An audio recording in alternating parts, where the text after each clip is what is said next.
एक बार उन्हें देखकर तो मैं भी चौंक गया था, लेकिन मैं उनका चेहरा कैसे भूल सकता हूँ। और फिर मैंने उनसे बात भी की।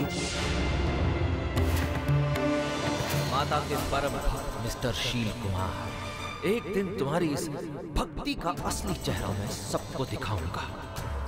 और याद रखना, अगर मैं नहीं तो कोई और आएगा जो तुम्हारे इस ढोंगी साम्राज्य का दहन करेगा। एक बात हमेशा याद रखना, आज के बाद तुम अकेली नहीं, तुम्हारे छोटे पापा हमेशा तुम्हारे साथ हैं, हमेशा। अरे मैं तो कहती हूँ जितना हो सके उतना यहाँ से समेटो और इस घर को अलविदा करो, वरना वंश और वैष्णवी सब कुछ हथिया लेंगे और हम हाथ मलते रह जाएंगे। आपने मुझे सिंदूर और मंगलसूत्र तो दिया, लेकिन पति का प्यार नहीं, एक पत्नी का अधिकार नहीं दिया। मैं सुहागन होके भी कुंवारी ही रह गई।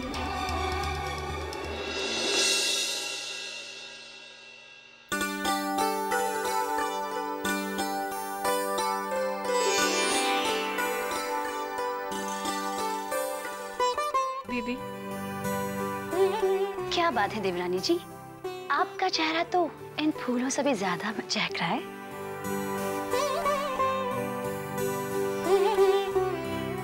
अच्छा, अब तो मुझे ये बताओ कि तुमने हमारे देवर जी पर ऐसा कौन सा जादू कर दिया कि उन्होंने तो अपना फैसला ही बदल लिया, और वो कच्चे धागे में बंधे सरकार स्टेशन पहुंच गए, वो भी तुम्हें मनाने। दीदी आप भी ना, वो मुझे स्टेशन लेने आए थे, मेरे लिए इतना ही काफी है। वैष्णवी, मुझे भी ये जानकर बहुत खुशी है कि वंश भैया ने तुम्हें अपना लिया। ये सब माता रानी की इच्छा है, जिन्होंने मुझे सही रास्ता दिखाया है, और मैं कभी उन्हें निराश नहीं करूंगी, अपने पत्नी होने का धर्म निभाऊंगी।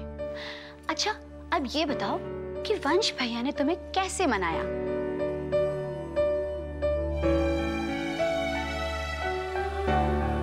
कुछ भी नहीं दीदी, इससे पहले कि वो कुछ कह पाते, वहां पर एक आदमी मुझे धक्का मारकर भाग गया, और ये भी उसके पीछे भाग गए। हे भगवान, ये तुम्हारी प्रेम कहानी में खलनायक कहाँ से आ गया? वंश भैया ने कहीं हीरो की तरह पिटाई तो नहीं की इसकी? नहीं दीदी, और उन दोनों को देखने से ऐसा लगा जैसे वो दोनों एक दूसरे को जानते हों, और जब मैंने उनसे पूछा तो उन्होंने मुझे ना कह दिया। पता नहीं उन्होंने मुझसे झूठ क्यों बोला। नहीं वैष्णवी, वंश भैया ने तुमसे झूठ नहीं बोला होगा, वो सच में उसे नहीं जानते होंगे। नहीं दीदी, वो उस आदमी को देखकर इतने परेशान हो गए, बस इसी बात को लेकर मुझे थोड़ी सी फिक्र हो गई है।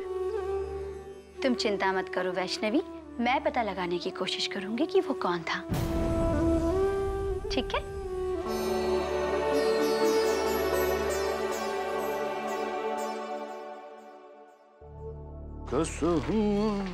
सोना, मालकिन आज आप किचन में? सोना, ये मेरा घर है, मेरा किचन है, मेरा जब जी करेगा मैं यहाँ आऊंगी। तुम्हें कोई प्रॉब्लम है? जी जी नहीं। तो सुनो, अच्छी सी खीर बना दो, बादाम पिस्ता डालना मत भूलना। मैं अपनी लाडली बहू का मुंह मीठा करवाना चाहती हूँ। छोटी माँ, आप मेरे लिए खीर बनवा रहे हो? आपको पता लग गया ना कि मैं टेंशन में कुछ नहीं खा रही हूँ। सो स्वीट, थैंक यू छोटी माँ, आप मेरा कितना ख्याल रखते हो। संयुक्ता, तुम्हें अगर खानी है तो तुम भी खा लेना। वैसे ये खीर मैं अपनी बेटी वैष्णवी के लिए बनवा रही हूँ। आप क्यों उस वैष्णवी नाम की नागिन को दूध पिला रही हैं? आज नहीं तो कल वो हमें डसने ही वाली है, फिर उस पर इतना प्यार क्यों? ये आप क्या कह रही हैं भाभी?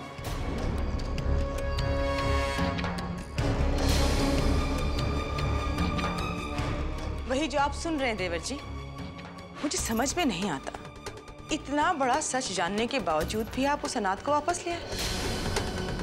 आखिर क्यों? क्योंकि उसमें उसकी कोई गलती नहीं है भाभी। और प्लीज आप वैष्णवी को इस तरह बेइज्जत ना करें तो अच्छा होगा। वो इस घर में इसलिए है क्योंकि मैं चाहता हूँ, और जिस तरह से आपने मेरे हर फैसले में मेरा साथ दिया है वैसे आगे भी दीजिए। ये मेरी आपसे विनती है।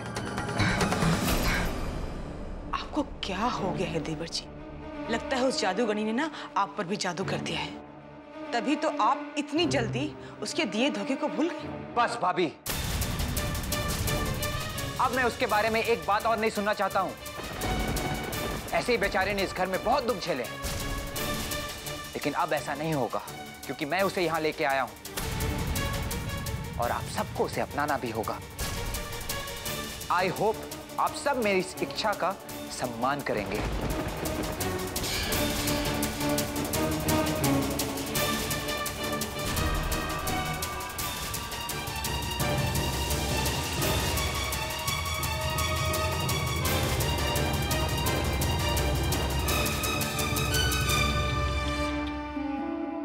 कितना बुरा हुआ ना संयुक्ता, यहाँ तो मुझे उस जादूगरनी के बारे में आगाह कर रही थी और वहां वंश ने सब कुछ सुन लिया। कितना भला बुरा कहा उसने तुमसे, मुझे बिल्कुल अच्छा नहीं लगा। मुझे तो यकीन ही नहीं हो रहा कि ये वही वंश है जो कल तक तुम्हारे आगे पीछे घुमा करता था भाभी भाभी कहकर। आज उसका ये बदला हुआ सुर मुझे पसंद नहीं आया। वैसे संयुक्ता, तुमने सही कहा था, वैष्णवी एक नागिन है जिसने इस घर के रिश्तों को डसना शुरू कर दिया है। लेकिन मेरी मानो तो तुम भी इस नागिन को दूध पिलाकर पालतू बना लो, कम से कम वो तुम्हें तो नहीं डसेगी।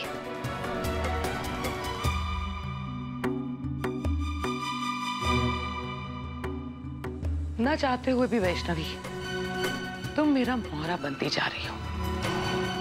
तुम्हारा इस्तेमाल करके मैं इस घर के रिश्तों की जड़ों में जहर भर दूंगी। तुम्हारी अच्छाइयों को अपना हथियार बनाकर मैं इस घर का विनाश करूंगी। भाई साहब, आप तो अब गए काम से।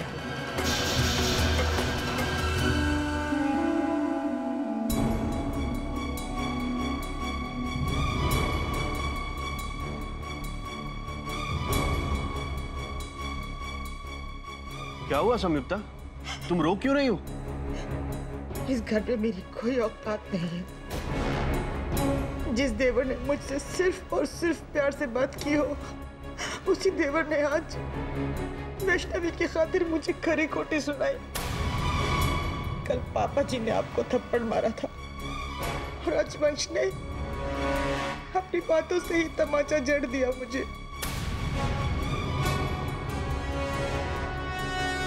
मैं वंश से बात करूंगा। अब बात करने के लिए वक्त चाहिए। पहले सिर्फ पापा जी हमारी बेइज्जती करते थे, आज वंश ने की है, कल सारा घर करेगा और हम कुछ नहीं कर पाएंगे गौतम। अब ऐसा नहीं होगा संयुक्ता। तो कैसे होगा? अगर कल आपने पापा जी की मार चुपचाप नहीं खाई होती तो आज वंश की हिम्मत नहीं होती मुझे बेइज्जत करने की। आपने उस अन्याय के खिलाफ आवाज नहीं उठाई, ये आपकी गलती थी। आज वो गलती मत दोहराइए। जाइए और वंश को बताइए कि आप उसके बड़े भाई हैं। बड़े भाई।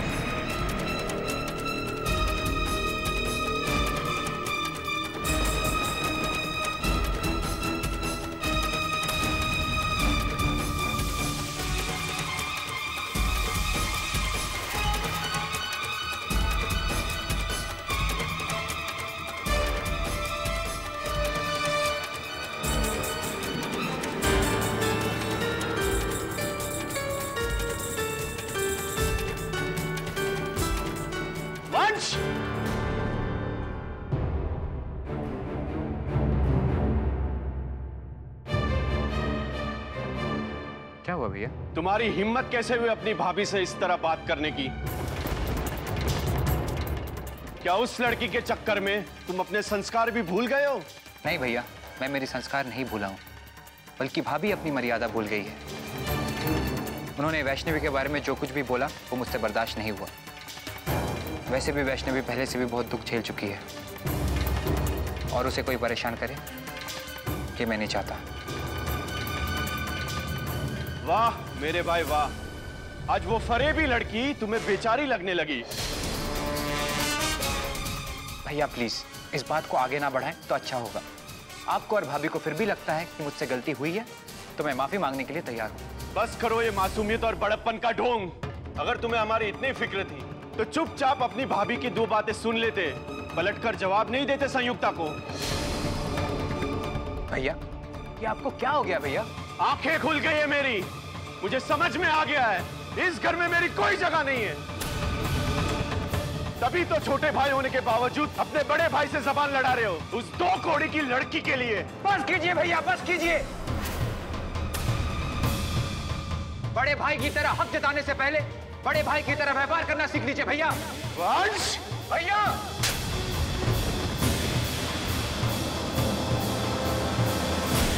बड़े भाई की तरह हक जताने से पहले बड़े भाई की तरह व्यवहार करना सीख लीजिए भैया। वंश भैया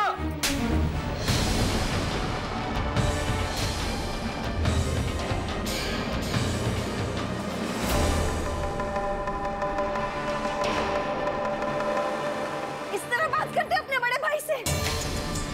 अभी तुम्हारी मां जिंदा है। मेरे दिए गए संस्कारों के साथ अन्याय नहीं होने दूंगी वंश। मेरे मरने के बाद कर लेना अपनी मनमानी। अच्छा किया माँ कि आपने मुझे तमाचा मारा।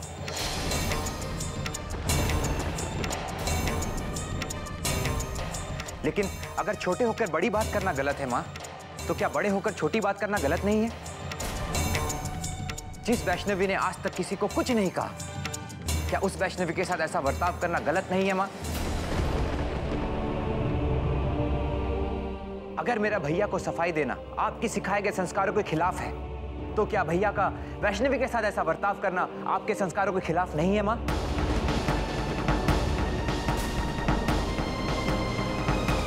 बोलो ना माँ।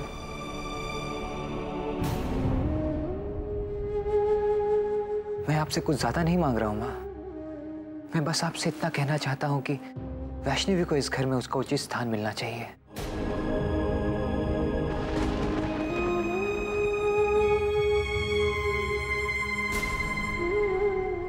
और आप देखना माँ कि वो अपने संस्कारों से एक एक करके इस घर में सबका दिल जीत लेगी, जिस तरह से उसने मेरा दिल जीता है।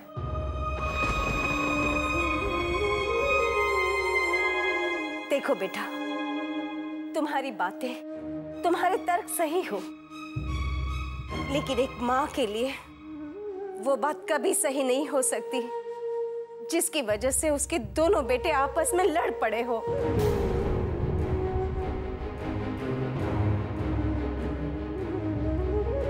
इसलिए वादा करो कि आज के बाद तुम दोनों कभी इस तरह से नहीं लड़ोगे।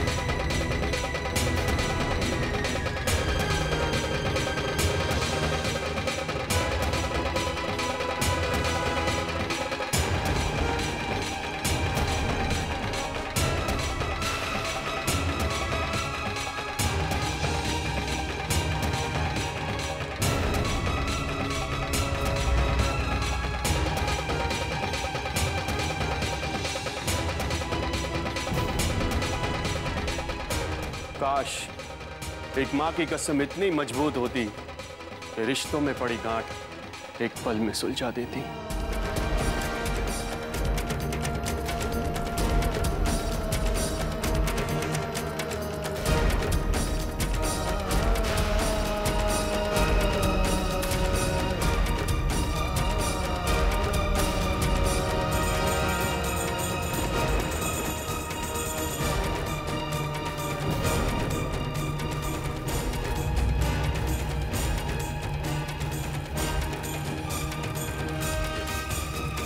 जैसा मैं कहता हूँ वैसा करो, बाद में फोन करता हूँ। जय माता दी। कुछ परेशान सी लग रही हो। आपकी लाडली बहू फूट डाल रही है इस घर में। आज पहली बार उसकी वजह से वंश ने गौतम के साथ ज्यादती की और मुझसे भी बर्दाश्त नहीं हुआ और मैंने भी वंश पर हाथ उठा दिया। इतनी मामूली सी बात के लिए तुमने वंश को थप्पड़ मार दिया। वंश जो कह रहा था बिल्कुल सही था। मेहरबानी करके आप दो भाइयों के रिश्तों को सही और गलत के तराजू में मत तोलिए। कहीं ऐसा ना हो कि इन रिश्तों की टकराव की शुरुआत अलगाव में बदल जाए। एक बात और, आप हमेशा वैष्णवी का पक्ष क्यों लेते हैं? मैं माता रानी का पक्ष लेता हूं। वैष्णवी मामूली लड़की नहीं है, वो माता रानी की बेटी। लेकिन इस घर में भगवान नहीं, इंसान रहते हैं और हादसे का असर उन पर होता है। मुझे मामूली बातों पर बहस करने का शौक नहीं है। अगर आपकी बात समझ में आती है तो ठीक है, और अगर नहीं आती है तो भी ठीक है। मुझे जिंदगी में और बहुत सारे काम हैं। जय माता दी।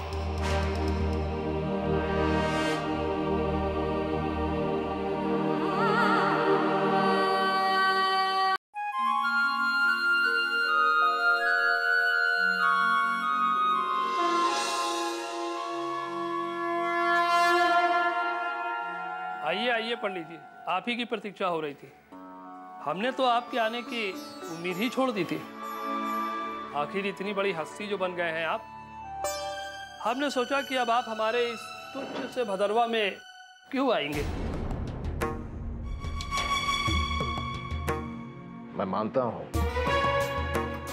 मेरी अपनी बेटी की शादी के बाद मैंने माता रानी के महापुजारी की तरह नहीं बल्कि एक पिता की तरह बर्ताव किया है।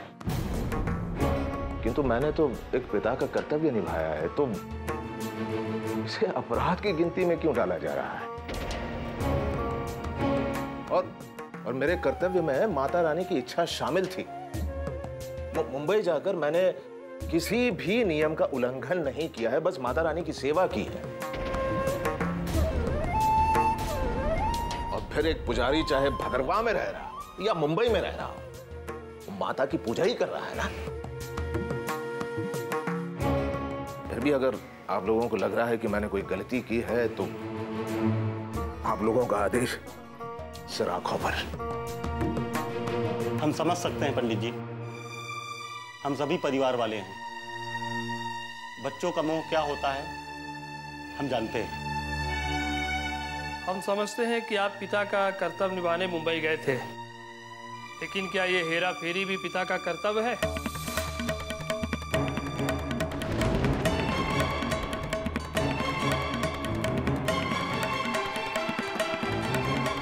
इसका जवाब है आपके पास?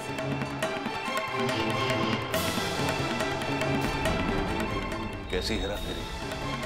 ये देखिए,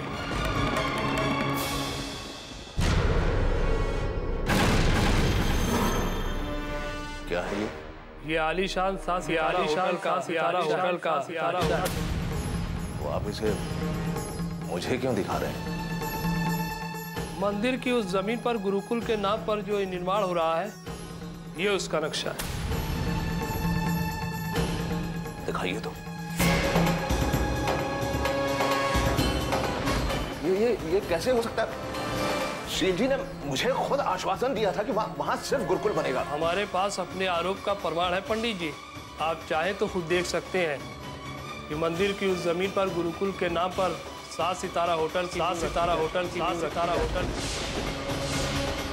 समझ में नहीं आ रहा है उस जमीन का करे क्या? कौन सी सेवा शुरू करेगा? मिसाल के तौर पे इंटरनेशनल बोर्डिंग स्कूल बना देते हैं।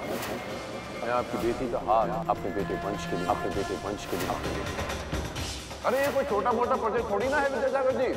इंटरनेशनल लेवल पे गुरुकुल बनाया जा रहा है। ट्रस्ट वाली 250 एकड़ जमीन अपनी बेटी वैष्णवी के नाम लिख दीजिए। मानिए मैं आपसे दहेज नहीं मांग रहा विद्यासागर जी, अपनी बेटी के नाम इतना छोटा सा तोहफा नहीं दे सकते, उपहार नहीं दे सकते?